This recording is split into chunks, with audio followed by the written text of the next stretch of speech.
Breaking news చూస్తున్నాం.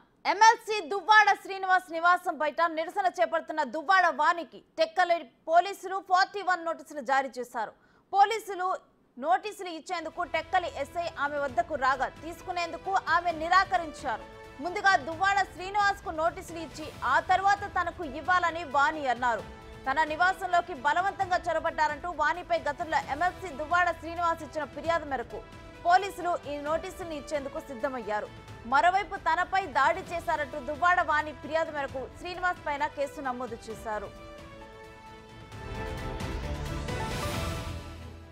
ఇక ఇదే అంశానికి సంబంధించి మరింత సమాచారం మా ప్రతినిధి రాము అందిస్తారు ఫోన్ లైన్ ద్వారా.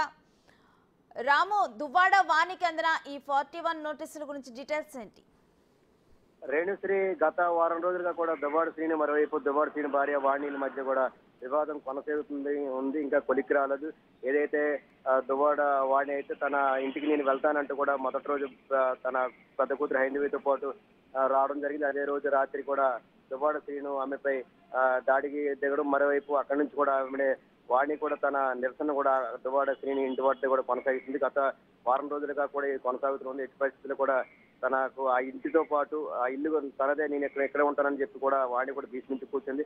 ఎట్టి పరిస్థితుల్లో అంటే దీనికి ఈ గొడవ నడుగుతున్న మధ్యలో కూడా పెద్దలు ఇరువైపు నుంచి పెద్దలు కూడా ఇద్దరి మధ్య సయోధ్య కూర్చేందుకు కూడా ప్రయత్నం చేశారు. అయితే దువ్వాడ వాణి 5 డిమాండ్లు కూడా పెట్టింది దువ్వాడ శ్రీని ముందు. మరోవైపు దువ్వాడ శ్రీని అయితే ఒక ఇల్లు నేనే ఉంచుకుంటాను, నా తదరాంతం ఐందివికి ఇస్తారు, మరోవైపు డైవర్స్ ఇస్తానంటూ కూడా దువ్వాడ శ్రీని పెద్దలతో చెప్పడం జరిగింది.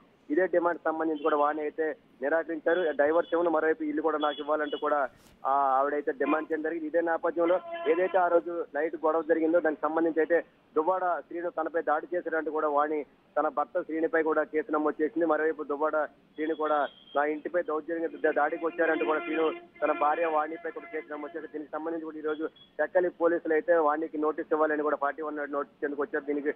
దీంతో ఆమె 41 నోటీసును కూడా తిరస్కరించారు. ముందుగా ఎవరైతే శ్రీనివాస్ నోటీస్ ఇవ్వండి, తర్వాత నాకు ఇవ్వండి అంటే, అయితే దానికి ఆయన ఒక ప్రజాప్రతినిధి అయినడం వల్ల ఆయనకి నోటీస్ ఇచ్చేందుకు ఇంకా కొంత సమయం పడుతుందని కూడా స్థానిక ఎస్ఐ అయితే చెప్పడం జరిగింది. దీనికి ఆమె వెంటనే కూడా అక్కడ ఉన్న ఎస్ఐ కూడా తిరిగి వెళ్ళిపోవడం జరిగింది. ఆయనకి దీనికి నోటీస్ ఇవ్వాలంటే కొంత సమయం తీసుకున్న తర్వాత మేము నోటీస్ ఇస్తామంటే అదే సమయంలో ఆయనకి ఇచ్చిన తర్వాత అంతవరకు కూడా నాకు టైం ఇవ్వండి, ఆ తర్వాత నాకు శ్రీనికి ఇచ్చిన తర్వాత నాకు నోటీస్ ఇవ్వండి కూడా వాణి పోలీసులు చెప్పడం జరిగింది. దీంతో ఎస్ఐ తిరిగి వెళ్ళడం జరిగింది. మొత్తం మీద చూస్తే వాణి తన నిరసన అక్కడే కొనసాగుతుంది. తన డిమాండ్ నెరవేర్చే తనకి ఇల్లు ఇవ్వాలి, మరోవైపు డైవర్స్ కూడా ఇచ్చేది లేదంటే కూడా ఆవిడ అక్కడే భీష్మించుకుంటున్నారు. దీంతో ఇరువైపు నుంచి పెద్దల వైపు సయోధ్య కూర్చాలని ప్రయత్నం చేస్తున్నారు. సరే, ఇంతవరకు అయితే వారిద్దరి మధ్య సయోధ్య కూర్చే పరిస్థితి లేదు. ఇది ప్రస్తుతానికైతే దానికి సంబంధించి వేరే వ్యక్తులు కూడా నేను ఇల్లు కట్టుకోవడానికి డబ్బులు ఇచ్చానంటూ కూడా మధ్యలో వేరే వ్యక్తి కూడా రావడం జరిగింది. దీంతో కథ కూడా అలాగే రకరకాల మరుపులు తిరుగుతూ ప్రస్తుతం అయితే దువ్వాడ శ్రీను వాణిల మధ్య కూడా ఇది కొనసాగుతూనే ఉంది. అయితే దీనికి సంబంధించి ఎప్పుడు ఇది కథకు సుఖాంతం అవుతుందని సంబంధించి కూడా